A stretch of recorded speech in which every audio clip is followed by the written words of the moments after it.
Hey everybody, welcome back. Episode 124 of the Noel Casler podcast.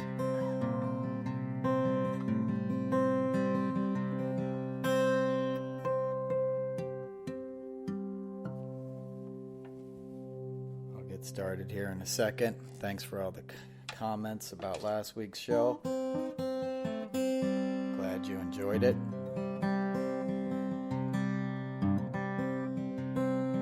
Hope everybody's staying warm. It's pretty cold. I'm coming to you from the Hudson Valley. Got a lot of snow. Not a lot, but a fair amount of snow last night. More coming, so I figured I'd do another episode.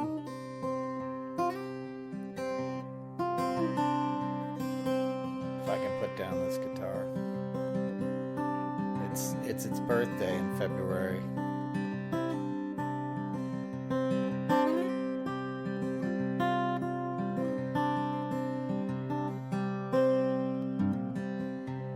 It was built in February of 2014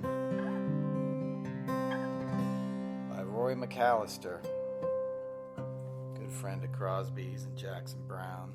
Very sort of boutique luthier. Makes these guitars on an island off the coast of Seattle. Gig Harbor, I think it's called.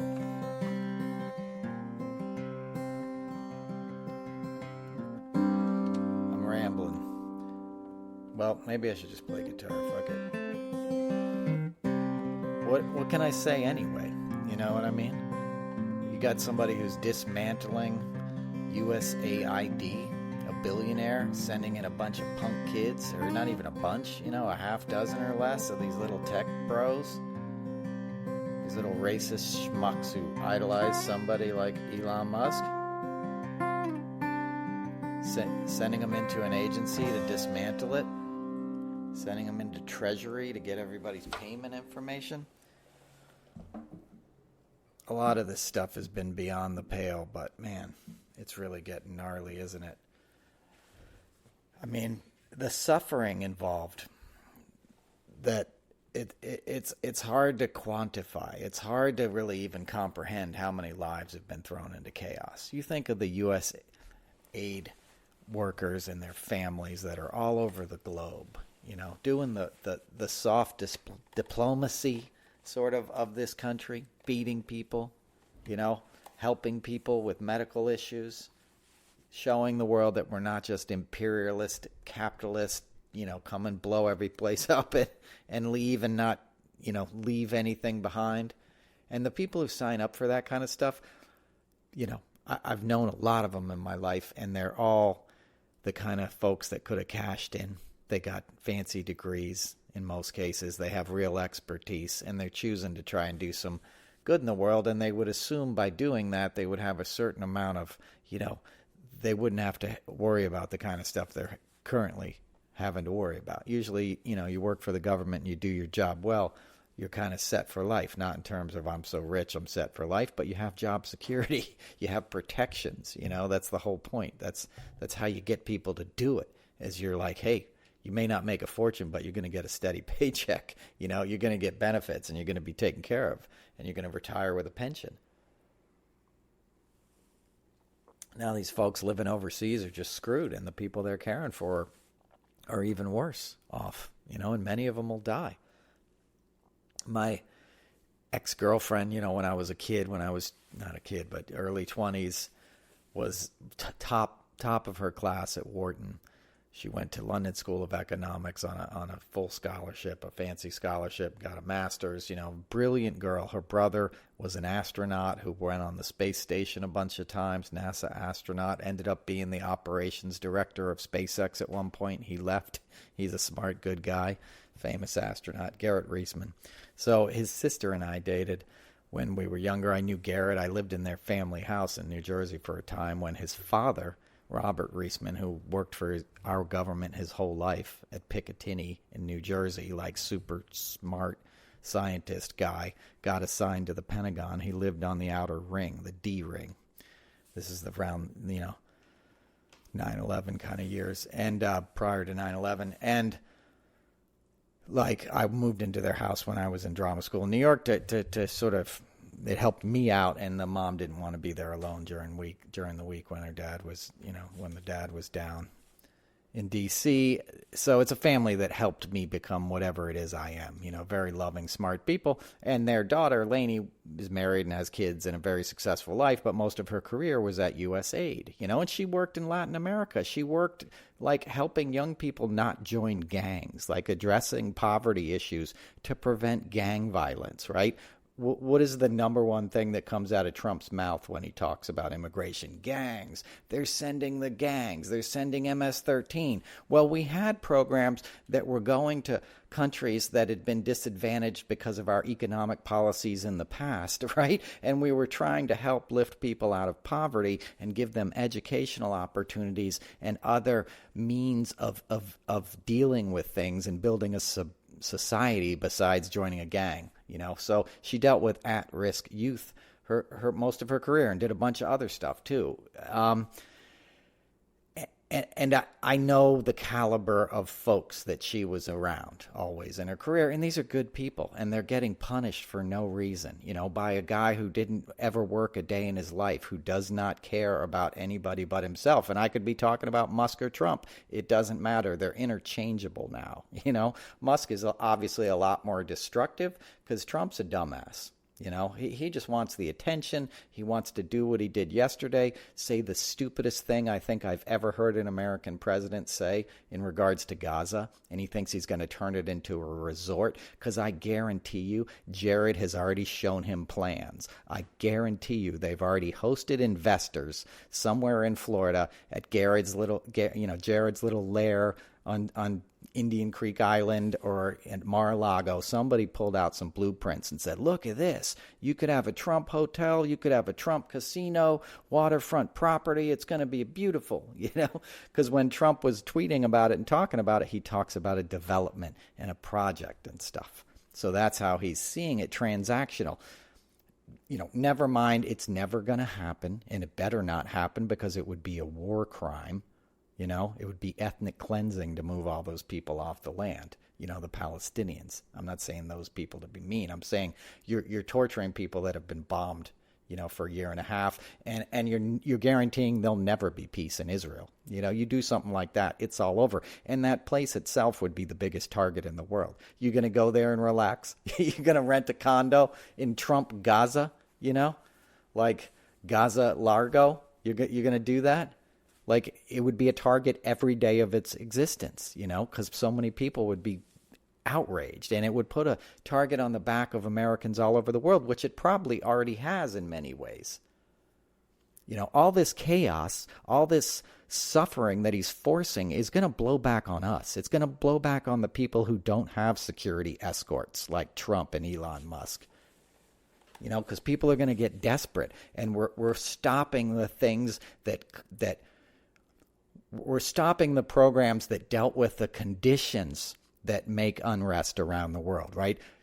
People don't come to terrorism, and they don't come to gang violence, and they don't come to joining militias and stuff on the wings of victory, right?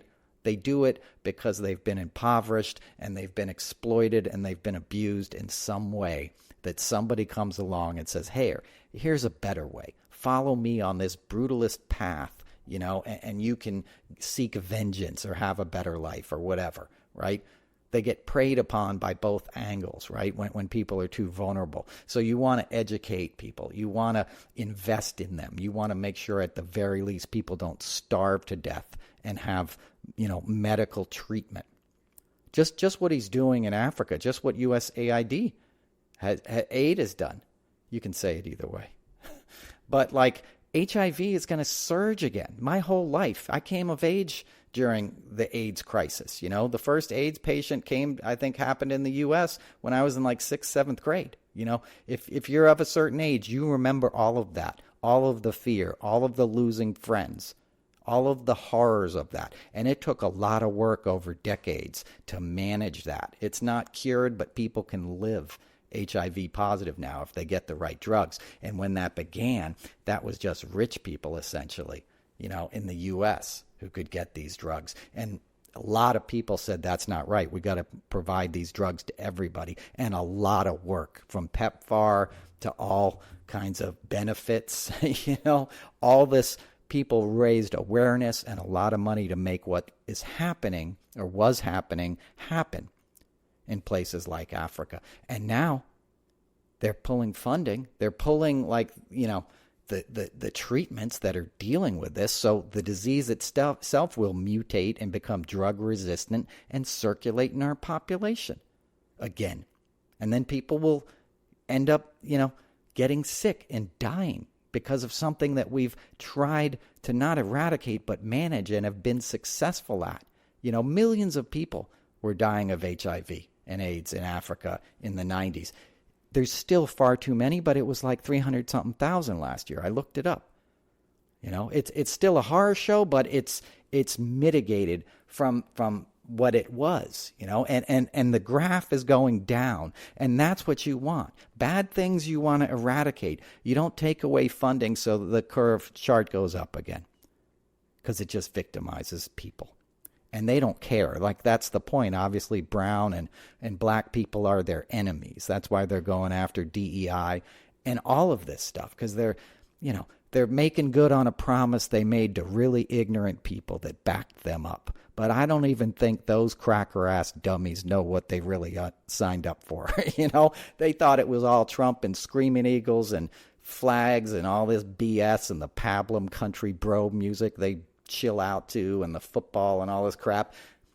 I don't think they bargained for what Elon and his boys are doing. And I don't think they understand if you break it, it ain't coming back. You're not rebuilding that bureaucracy overnight. You're not going to get people to sign up to go live overseas and raise their kids in some foreign country when they know that the last people who did that got screwed, had to move home on a week's notice and had nowhere to go because their house was rented back home. Because that's what's happening to all these people that have been recalled by this weekend, right? And the people who worked for the agency that were in D.C. that normally would have helped with relocation and temporary housing have all been fired, and you can't get into the building. Think of that and then multiply that out across all the bureaucracy, because that's essentially what's happening when they're trying to get people to retire and take this buyout that's been extended. But, they're punishing people and causing chaos because the point is they want to destroy the government. Russell Vogt, who's the author of Project 2025, who's going to probably get confirmed today if he's not already, and all these other guys want to destroy it. So it is just a couple of oligarchs who are friendly with Trump who make money in this country. And they want to be isolationist, right? Because they want to retreat from the world because their worldview is not going to fit with the rest of the planet, because the rest of the planet, for the most part, aren't fucking morons like we are here in America. A lot of other countries are trending that way, but many people are much more educated and cultured than the average red state voter who supported MAGA and Donald Trump. And rich people around the world know that. Vladimir Putin knows that. He invests in that, Joe Rogan knows that. Like, all these stooges who do these podcasts and they pump this pablum into people, this toxic idiocy, this UFC attitude towards everything. Not that everything about that is bad, but, this kind of culture, this broed out, misogynistic, xenophobic BS weakens us. People think it makes you a tough guy. It doesn't make you a tough guy. It makes you a moron. It makes you a meathead, right? Because strategically, you don't have any awareness. You can't see 360 what's going on in the world because you're just focusing on one thing and taking orders from a moron who's telling you to look over there so he can pick your pockets over here. And that's what these guys are doing, right? And these folks that voted for him are going to wake up and they're going to have nothing, man. They're not going to have Social Security and Medicare. They're not going to have a VA system that's functioning because you got a drunk frat bro running the, Secretary of Defense, not even running it. He's probably getting drunk. That dude's probably gotten drunk 3 times since he's been, confirmed. Who's to stop him, right? He's the Secretary of Defense. Trump wants people around him, by the way, that are drunks. He always gets drunks and, rapey kind of frat boy dudes around him because he has compromise on him. One of the first things you do if you go into business with Trump is he tries to figure out what you like, and he tempts you, tempts you. Tries to get you to cheat on your spouse or something because they had all these brothels in Trump Tower. So he'd be like, what do you like? Redheads, Asians? I got a few upstairs. I'll hook you up. Go up there. And then he would record the conversation with the guy or get some other compromise of a video of the guy having sex with somebody who worked in one of his brothels. And then he would show it to the dude's wife, hoping he could sleep with her. Right? That was a common Trump move. I am not making that up. Trump did that. That's who he is, right? So you're not getting involved with Trump unless he's got something on you. And conversely, people always have something over Trump. First it was Fat Tony Salerno, then it was John Gotti and these guys. He built with all the, mob families in the New York area forever. And then he switched to the Russians, right? So then it's Vladimir Putin who owns him. A lot of the Jeffrey Epstein compromise is tied in with him. I'm not going to get in all the weeds of all this, I promise. I'm just trying to make the point that he's used to sort of being owned, and now he's owned by Elon Musk, but I don't think he thought out the ramifications of Elon Musk getting all that sensitive data in the Treasury Department, because he can get stuff on all his competitors. He can get stuff on all of the GOP Republicans that, if Elon Musk pushes it far enough, and he's already pushed it past the point of anything anybody who's been around and paying attention to politics recognizes. Like, this is all beyond the imagining of anybody who follows this stuff, okay, already. But if he keeps sort of, pissing off the Trumpier side of the party that feels excluded because he's getting all the attention, or if Trump himself gets mad that Musk is getting too much attention. Musk has compromise on all these guys now. If these guys were taking money, if a Ron Johnson in Wisconsin was getting paid off, by some cutout and it was Russian money, Musk is going to have those transactions now, right? Mitch McConnell, all these guys, because the Russians and the oligarchs were knee deep in Rusal, which is an aluminum company in Kentucky. They had all these projects. They pumped a lot of money into D.C. and people knew that. And even as, I think of Musk as a moron, right? But he'd be smart enough if he was acting on Putin's orders to go in there and know exactly what to look for. And my suspicion is that's what they're doing, right? They're getting compromise on everybody. So, Trump really can't push Musk out, right? Because ultimately Putin's going to have him by the balls, and Musk is going to have Trump by the balls and the other GOP members, because he's going to have all that financial data. That was the dumbest thing in the world, letting him do that, obviously. Beyond the horror show it is for us as Americans and the lack of security, just from a strategic standpoint of these guys are all scoundrels, man. Scoundrels. You can't trust each other, and you gave that guy the financial, nuclear codes, essentially. So it'll be interesting to the understatement of the year to see how that plays out. It's going to be awful for the planet. It's going to be awful for democracy. I don't see any way for this administration to end in anything but the wheels coming off and, just a dumpster fire. But we have to survive it somehow. We have to navigate it. We're just in the early days. People are just trying to get their footing, and people are still making money in their normal media jobs and all this kind of stuff. But that's next. That's on the chopping block. They're not going to stand, Trump is more obsessed with media than guys who shut down the media in their countries that he's been having lunch with, like Viktor Orban, who did just that when he took over in Hungary, right? I guarantee you Viktor Orban is probably a narcissist and whatever, but probably wasn't as obsessed with his own self-image in the media as Donald Trump has been since the day he built his first hotel in New York City. That guy's been obsessed with how he's viewed. It's all he really cares about. He's president and he still watches morning shows and reads People magazine. He wants to be liked so badly. He's not going to ever be liked by anybody who's not an idiot, obviously, but he's always had such a need for attention. That same need that you can see throughout our culture now. I mean, the internet breeds narcissists. If you have a weird desire to get a lot of attention and me, the internet's your drug, dude. And people are smoking it right now and they're mainlining it, right? So that also helps Trump too, because everybody's talking about him all the time. That's why I try not to do this podcast that often. I shouldn't even be doing one now. right? But it's like, I don't need that, man. I don't need to promote any of this insanity that's going on. I want to speak my mind every once in a while, but you got to see it in that context, right? So if you're talking about him and sharing his picture and all this stuff, you're feeding this beast that's going to bite you in the ass. Because when he really gets levers of control over the media, he's going to crack down like you've never seen it before. And they're going to rewrite history if we let them. I'm not trying to scare you. I'm just telling you what's coming next. You can stop it if you got the power, but you got to be really strategic about what media you consume, how you consume it. You know, that doesn't mean you hide from him and you edit what you're saying about him. That's not what I'm saying at all. I'm saying go hard. You know, go hard. Get in his face. Make it count.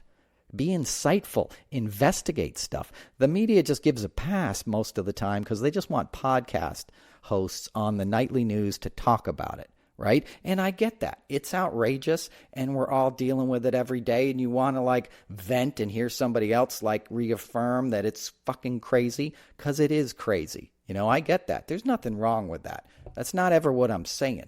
What I'm saying is you also have to do real reporting, and people have given a pass to Elon Musk and Donald Trump forever. Musk sort of walked in on the Trump playbook. He was very similar, hung out with Jeffrey Epstein and Ghislaine Maxwell, the Tallulah Riley girl that he married when she was like 23. This is Elon Musk. He married her twice, by the way, which is a sign of deeply, you know, of his 10 kids and however many wives, he married one of them twice, and she was very young, and that's the one that she went to Epstein's house and they had lunch and stuff with Ghislaine and everything. And he's very sensitive about people talking about that. He was knocking out Twitter accounts that would mention it. He got her to give a statement saying they had lunch at Epstein's, but it was really nothing beyond that. BS. You've seen the pictures of Musk and Ghislaine out at night. There's nothing casual about any billionaire hanging out with Jeffrey Epstein. They're doing it for one reason, you know. Like it's like you're hanging out in the bar with somebody who just happens to be a coke dealer. No, your nose is dirty, dude, you know. So that wasn't really investigated. All of Trump's stuff wasn't investigated. The Bill Barr cover-up of, you know, Epstein's murder, basically. I mean, Epstein, obviously, I'm not sympathetic, right? But he was a witness who should have gone to trial. We should have had some information, and Bill Barr took him out, and that was the end of the story. But it wasn't the end of the story for the people who collected the compromat. And that compromat is out there, and it's influencing how this world is working. And now the people that are involved with it have their hands on the levers of power in D.C. and the financial instruments and the military.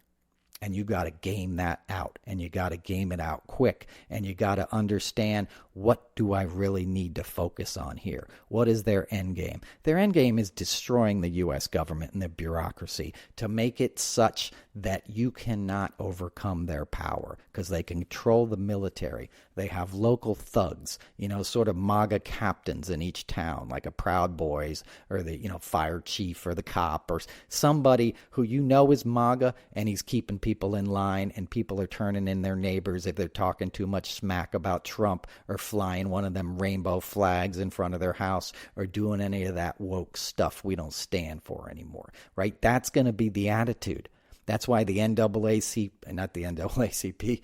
NCAA or whatever, you know, they just banned transgender athletes because of this made-up bullshit that Fox News was pretending like it was some big crisis. It's not a crisis. You know, you don't have to do that. You don't have to legislate hate against people. It's not a real thing. It's a made-up goddamn thing. Maybe a couple of times somebody ended up on a girl's team. It's not some thing that you have to be freaked out. And I see all these suburban dads, like if you're a suburban townie type, you're so into your kids' sports, and there's nothing wrong with that. But like the dudes I went to high school with in my generation, that's all they post about is their kids' sports. And I get it, right? So if you think that's threatened, if you think your daughter is not going to get a scholarship to, you know, UConn now because some dude's going to come and take it from her, you're out of your freaking mind. That's not what's happening at all. But it's a pressure point, right? It triggers these people. It makes them feel like they're under threat. And they don't understand the world. They don't understand that people are transgender. It's okay. You don't have to understand. You know, maybe you'll get the opportunity to understand. Maybe you'll be lucky enough to have a friend transition, as I have. And it was one of the bravest things I've ever witnessed, right? Somebody living their truth, especially in this world as we see it now, is brave. It's courageous. They're not hurting anybody. People evolve. Things change. You deal with it. If you don't understand it, you keep your mouth shut. You don't legislate against people. You don't tell them they can't join the military, as they've done now again too, a transgender ban. You're telling kids that something's wrong with them if they're growing up that way. You don't do that to other human beings. You offer them love and support, and you help them be who they want to be, because that makes us all better. Anything else is an act of violence against the human spirit, against love itself. I want transgender people in the military because of the bravery I talked about. You're living your truth in this world, I'm following you into battle. You've already proved your mettle as a human being. You want to serve? Do it. Right? The more the merrier. Take my place, because I'm a wimp. It's just ridiculous, as if like a finger, or women can't serve. Like you're pulling a trigger, Yeah, everybody can't be, an infantry engineer or something carrying an M60 across a rice paddy, right? But that's not what half of you guys are just sitting there with a freaking drone these days anyway. Let's be real. Okay? It's, if you can play a video game, you can be in a branch of the armed service and be in combat these days. And that's not a man or a woman kind of thing, right? And that kind of misogyny has no place in a modern world. It's not 1917, man. They want it to be. Right? And go back and look at all the world wars. We're heading in that direction. I don't want to freak anybody out. But that's where this thing ends up if we don't get a grip. You had an American president just riff on the concept of like the U.S. was going to own Gaza. Do you understand how batshit crazy that is? Do you know how many diplomatic tears and real blood was spilt in peace negotiations through the decades? Bill Clinton, Itzhak Rabin, dude was murdered for trying to bring peace in Israel. Jimmy Carter, Anwar Sadat, murdered. Jimmy Carter wasn't murdered, but, the Camp David Accords, like people with really big brains and a lot of diplomatic skills have been banging their head up against a wall trying to prevent peace. And we're in the worst time any of us have ever seen with the horrors of what just has happened in the last year and a half in that region. And an idiot is going to get up at a press conference and say the U.S. is taking over Gaza with American troops, which he later walked back and said, we won't need American troops. Yeah, you will. You're going to need somebody there with a gun to protect you, because nothing about that situation is ever going to be chill. And I'm not saying that to cast dispersions on people in the region. I'm saying that as a fact of diplomacy. So you don't even mention something like that, especially when you're in the middle of a hostage negotiation, when the hostages haven't even been freed and a ceasefire is in effect. You're poking a hornet's nest. It's the dumbest thing anybody can do. I don't even know if there's any career Foreign Service officers who aren't MAGA who haven't been fired in the last week, but they must have been pulling their hair out. My grandfather was an NSA analyst. My maternal grandfather, my other grandfather, was even higher than that. He was a Foreign Service guy, Nixon's personal envoy in a lot of places, was attached to Nixon most of his career, hated Nixon, got in a fight with Kissinger over the bombing of Cambodia, and became an expatriate and moved to County Cork, Ireland in the late 60s, but was a cold warrior. He was in World War II and an intelligence officer. He was bombing Dresden, he was in planes that were bombing Dresden, like doing some pretty pretty messed up stuff in the name of democracy, right? And at the end of his career, he realized Nixon would only listen to Kissinger, and we were bombing Cambodia and doing all this crazy stuff, and he couldn't stand for it. And this guy was not a peacenik, he was a cold warrior, but he was a smart man, right? He was at Dartmouth. His roommate was it was Nelson Rockefeller, who became governor of New York and stuff, and Nixon's vice president, right? Or was it Ford's? Anyway, I'm getting in the weeds here. My other grandfather, NSA analyst, Phi Beta Kappa, Harvard guy. I'm not saying this to brag on my families. I'm saying, my mom it was his daughter who had her own troubles and stuff. So, I've seen a lot of different things in this life. The point I'm trying to make is I've seen people who were very smart, who knew what they were doing in diplomacy and kept their mouths shut. They didn't talk about it. My grandfather was in most of his career in the Middle East. When he wasn't, working out of Fort Meade, he was over in Saudi Arabia or something, dealing with Israeli intelligence, dealing with the complexities of the Middle East. And you want smart, disciplined, sober people making those decisions. If you're going to say something like that, which you should never say because it's the dumbest thing ever, that the U.S. was going to take over Gaza and move out 2 million people, at the very least, you run that by 1,000 people so they can say you're an idiot. Or not 1,000 people, but you know what I mean? At the very least, you give somebody a chance to slap you in the face for saying something so stupid before you walk out there to press her. But that's not Trump. And that should scare people. That statement in that press conference alone shows you how much danger we're in on the world stage. And you should have known that from Helsinki. The Helsinki presser, when Trump walked out like a whooped dog, because I guarantee you Putin pulled out an iPad and started scrolling through it and said, hey, remember her? Remember Svetlana? Remember Maria? Right? All the compromise that Putin had from Trump going to the brothels that are in Trump Tower, from visiting with the prostitutes that he visited with in Moscow. And I'm not trying to say prostitute like bad, working girls and stuff. But Trump, he lives for that kind of stuff, right? And Putin knows it and would have had a lot of stuff on him. And Trump gets into the darker, obviously more, disgusting kind of things that I won't get into now, but, do your own research. So I guarantee you, Putin pulled out an iPad and showed him all that stuff because Trump was whipped when he walked out of that room. He was like reek, right? All slumped down. He probably said, get down to my height too. Don't be taller than me when we walk to the microphones. Like Putin had him, And that was scary because it was an American president and he turned against our own intelligence agencies in public, at a press conference in front of the world. He basically was like, I'm this guy's bitch because of a private situation you don't know nothing about, but I got to do what I got to do.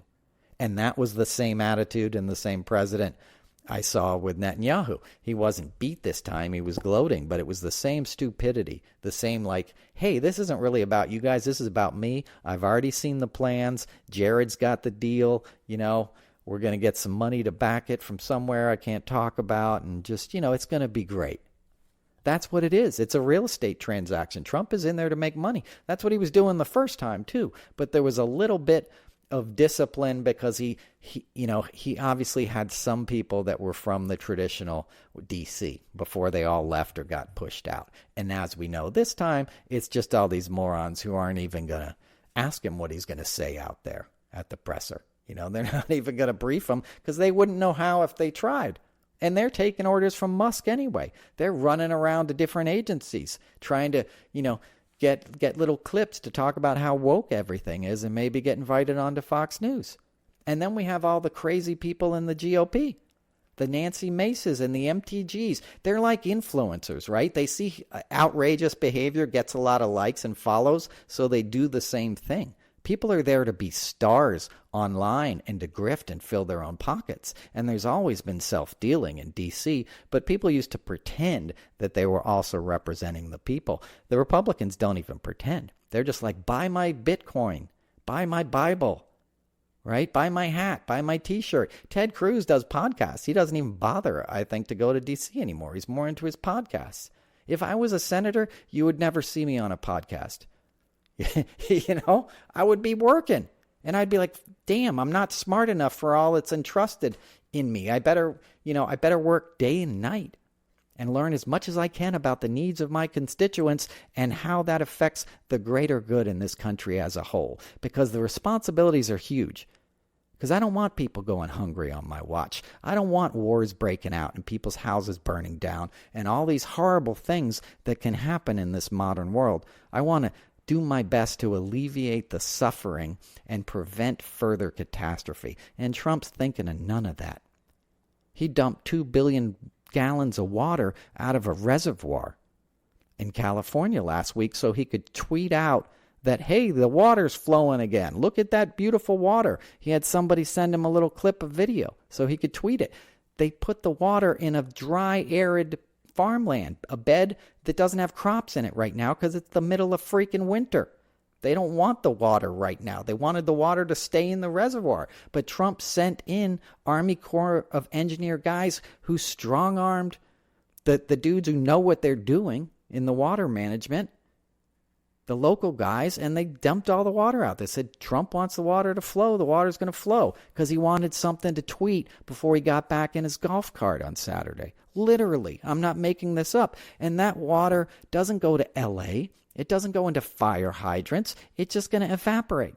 It's going on farmland that it doesn't have crops on it. It's the middle of winter. Nobody wanted that to happen. And he just wasted, 2 billion gallons of water. Think of all the resources that are getting lost. All of the U.S. aid stuff that I'm talking about, all of these trials, we're leaving medical devices in people in Africa. There's women in South Africa who were participating in a U.S. aid program that was trying to prevent HIV and pregnancy and stuff, right? And they had some, like cervical type inserts, these vaginal rings and all these kind of medical devices that were put in as part of these protocols. And these people were kind and brave enough to volunteer for the greater good, for science, right? And you honor that and protect people and give them the best medical care you can possibly give them if they're willing to do that, because their bodies become part of the experiment.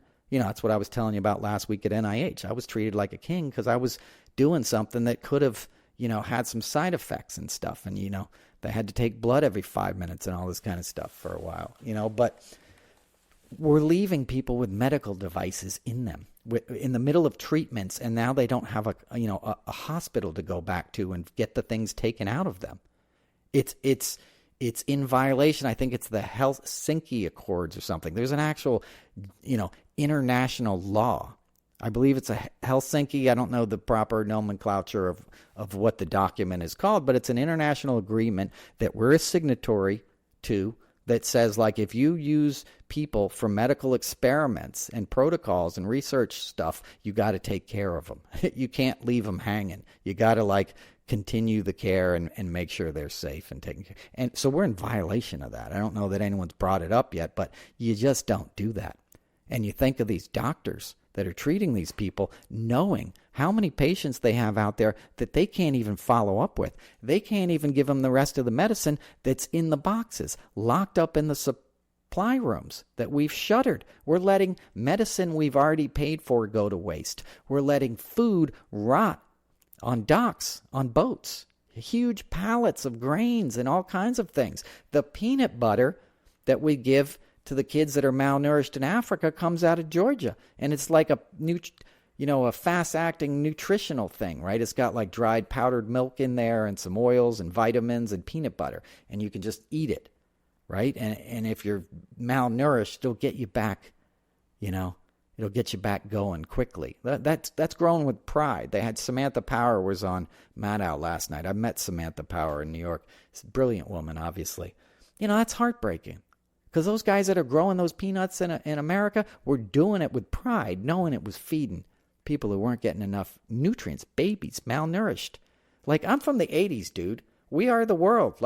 I've been through this nightmare. We tried to get past that. Never made as much progress as we wanted to, but a lot of progress has been made in my lifetime, towards that continent alone, and not being ignored, and getting all these agencies up and working and finding out what works. That stuff, it takes a couple generations to get that stuff working. That's why it's working now, because people have been at it for a long time, and the first, decade you're dealing with something like that, it's all nightmare, right? It's all overwhelming. So think of all the workers and doctors and humanitarians that went before, that got it to the place it is now and maybe are retired and gone, but put in all that sweat equity and that heart and soul. You're sort of spitting in the face of everything they've done to let it collapse, and to collapse it overnight all around the world, and to do it with the smug, disaffected Marco Rubio, which swallowed up U.S. aid into the State Department. He's like, yeah, we're not going to do that anymore. While he's down shaking down Panama because we want to take over the canal. My paternal grandfather was in Panama for a time too. Now, obviously the canal had been built long before, but all of these places, have had tremendous amounts of foreign service work before the soft diplomacy of U.S. aid, right? They go in with the guns first, often, right? And then it's after that, it's rebuilding and stuff. So it's a double whammy to turn your back on any place where that has existed. And it makes us all unsafe, and it wastes tons of money, which obviously Trump doesn't care about. He wastes money like it's no one's business. And the MAGA people who voted for him have no comprehension of the amount of treasure that belongs to them that's being dumped down the drain. The January 6th investigation cost $2.75 billion. It was the largest legal investigation in American history. All the FBI agents, all the DAs, all the people who had to pore over all those videotapes and create all that legal paperwork and all the man hours that went into investigating it and all the court time and the court officers and all of that stuff. It's a staggering figure. You can look it up for yourself. Was $2.75 billion. It's in the New York Times. I looked it up independently too because I didn't believe it. And that's being wasted, right? They're all pardoned. It doesn't matter. And they're going to rewrite history in Congress to pretend like January 6th was, a peaceful, loving day of patriots. The Jack Smith investigation, all of this stuff is all part of it. We spent a fortune. And none of that went to trial. None of it Trump was held accountable for. And now he's got his hands on all the money, and he's wasting it left and right. And his goons are wasting it. And they think it all belongs to them. And half the people in this country aren't even paying attention because they think he's got their back and it's all going to work out great. And they're going to be the ones that are going to suffer, disproportionately from this. Most of the people are pissed off about it in the cities and stuff. Everyone's going to suffer, but the liberals I know on the coast are going to be, okay in comparison to the dudes in Mississippi, and Kentucky and all these places that thought this dude who came through waving a flag and J.D. Vance and these guys had their backs and the little rocket guy. And when they find out he didn't, it's going to be too late. They're going to be living under a bridge with no health care. And I don't want that to happen. I don't think anything's cool about that. And I think, people talk about strategy and what the Democrats need to do, man. We're beyond that. This is a human issue. This is humanity now. You need to just find people and say, listen, brother, I get why you got to the point in your life that you believe some of this stuff, and I can't change your mind on anything, or on everything rather, but I got to get you somehow to start thinking about the fact that these people do not have your back, that Elon Musk does not have your best interest at heart, dude, because none of their behavior points to how it's going to benefit you. And no matter what Sean Hannity is telling you on the TV every night, he's lying to you because he wants to make money. And Rupert Murdoch's lying to you. And Trump's damn sure lying to you. And if you think it doesn't matter, it does. And you're going to find out the hard way, and it's going to be too late. But now it's not too late. Now you could still do something about it. And when we get enough people, that voted Republican to attempt to do something about it, you might get some leverage over these guys because you might find a GOP, or two or three willing to stand up in the Senate, and you might be able to block some of this stuff. And you might find a few judges that are willing to do the right thing, but all the circuit court judges and stuff, district court, it's all going up to the Supreme Court, and he owns the Supreme Court. As I said a lot, that day last summer, when the Supreme Court gave that ruling, giving the president immunity, that was one of the darkest days in human history. That day will be in the documentary about this time we're in now, right? That'll be like a prologue kind of, here we are. This happened in July. This guy gets elected in November. By February, the U.S. is a different place. And, a tech bro is in charge of the Treasury, and all of our aid agencies have been shut down, and our CIA agents are being recalled. Like, you don't recall CIA agents or try to get them to quit. Like, what are you doing? People who go into the CIA, like they do, yeah, CIA, I'm a big critic. We've done a lot of messed up stuff as the CIA, but like, you want a CIA. You want a functioning intelligence agency. You want to be able to hold them accountable, and you want to have oversight, but that's a different thing, right? You want to do that through, Democratic senators and committees in the Senate that can be like, we're not gonna have like Central America Part 2 here, a redux of the 80s, right? But you don't want to fire people. You don't want those people who have all that training and intelligence disappearing and being out in the wind. Like, dude, have you never seen TV? Like, have you never seen The Agency or a show about the CIA? Is there anybody with a brain in the Trump administration? Like, the training and the life experience, that's what you can't replace. I've talked about it in the bureaucracy, which is just as important. You can't replace that guy who just spent 30 years working at the NTSB or as an air traffic controller, or at the USDA or whatever. Like, most of those people who spend their careers doing that stuff are the guy to deal with that stuff. The desk they're sitting at, that's where the buck stops for that department, for that person, right? There's not a lot of dead weight in the government, despite what Republicans tell you. Yeah, we waste a ton of money, but that's wasted on the military, okay? Nobody comes for that budget. You can carve some fat out of that, I promise you.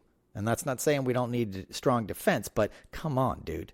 How about the tax cuts? How about PPP loans? We didn't hold any of those accountable. There was no Elon Musk trying to crawl that money back. Call that, what do you call it? Crawl that money back? Claw that money back. See, I'm getting tired. Right? Nobody's coming back for that. And Elon Musk probably has access to a lot of that too. But like, why did Tom Brady get a big payout? I know rock stars who got millions of dollars that it was like, you don't need millions of dollars, dude. What is this? It was a free-for-all, and Trump's buddies got a big chunk of that treasury money, and Steve, Mnuchin and all these guys. No one's talking about that waste, right? But they're cutting budgets on everything else, things that matter, arts, media, PBS, and they're going to go after it all. And it'll change the cultural face of this country. And that's what we have to prepare for, because we have to build up the muscles to resist it, and resist it intellectually, resist it artistically, right? With our attitudes, with our spirits. I always talk about the program a little bit, but like there's a saying, like it's a program of attraction, not promotion, and that's how we have to think about this stuff. We have to show people, like, here's what you have to lose, man. This is what you're giving up.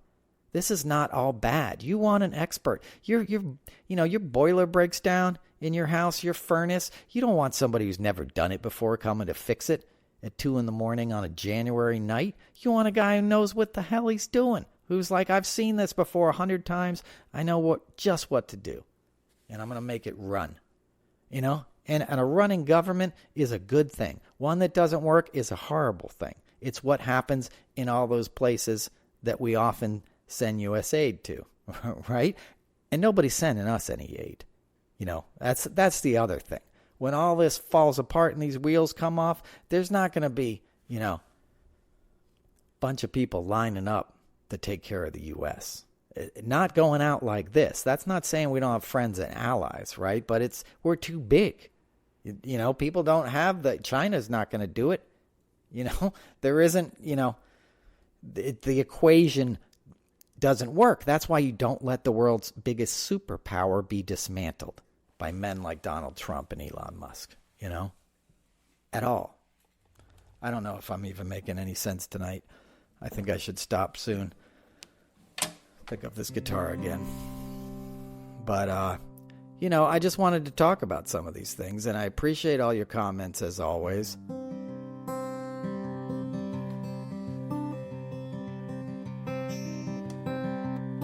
You can check out the Substacks. I go into a little more intelligent detail on those things. I don't have to say every sentence. That's Noel's Notes on Substack. I guess if you listen to this on YouTube or whatever, you can hit the like button or share it with your friends. I've been on social media a little bit, but I don't have much of a stomach for that stuff these days, to be honest with you. But I'm not going anywhere, and I'm definitely not going to stop paying attention, and I'm definitely not going to stop speaking out, you know? You got to stand up to this, and all this cruelty, you know, for no reason. Just torturing people, thinking it's funny, basically. We're opening camps in Guantanamo Bay, Cuba, sending people there, immigrants, right, to a place we held terrorists on, and some non-combatants, some people who weren't even terrorists who got caught up in that stuff and tortured.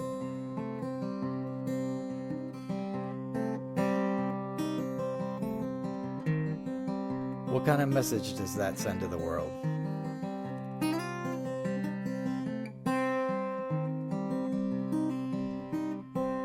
Trump was talking about sending American prisoners to El Salvador, where his little crypto buddy, who's the president / dictator, has a prison that can hold 40,000 people, and overcrowded at that.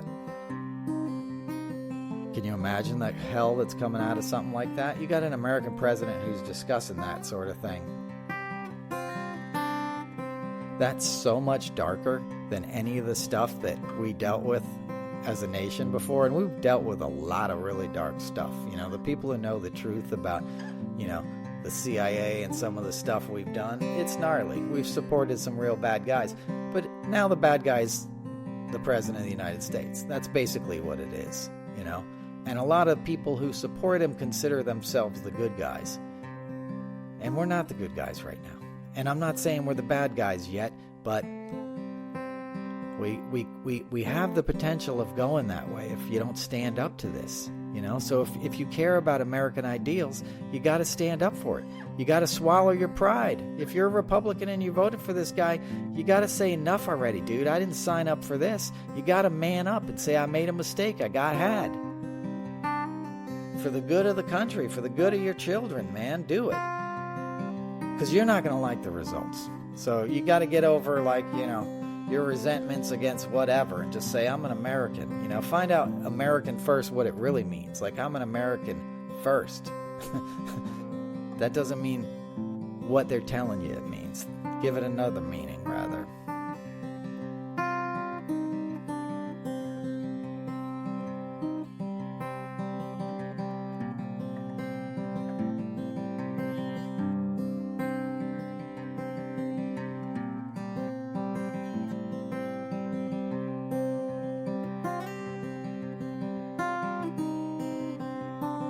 Super Bowls this weekend. Some of you guys know I worked on the Super Bowl for about 11, 12 years, something like that. The halftime show. It was a lot of fun. I did the one with Prince, the epic one with Prince. That was my favorite one. The Tom Petty one was cool too, because that was the Giants one, and Tom's pretty cool, but the Prince was unlike anything I'd ever seen. You know, and he didn't want to come out of his trailer. When we went to do the show, it was raining sideways, if you remember the game. You know, it was the Colts and the Bears, and it was raining sideways. So I worked in the talent department, and when it was time to get Prince, he was like, I'm not going out there. Just run the tape, because on Thursday night we do a sort of run through and we tape it and stuff. And way above my pay grade, the producers at the time, Ricky Kirshner and these guys, were like, you know, no, we can't do that. Like, you got to play live. You won't get electrocuted. It's going to be fine. And he was like, okay. And he went out there and he killed it, you know. So it's always fun to see that. It got taken over a couple years ago by a different production company, but I still have a lot of friends who work on it, so I hope they all have a good week, and I hope you enjoy watching it. And don't let the sight of Trump disgust you too much, and expect Elon to be there too, smirking and looking weird. And then wake up Monday morning and get back to work and say, I'm not accepting this bullshit.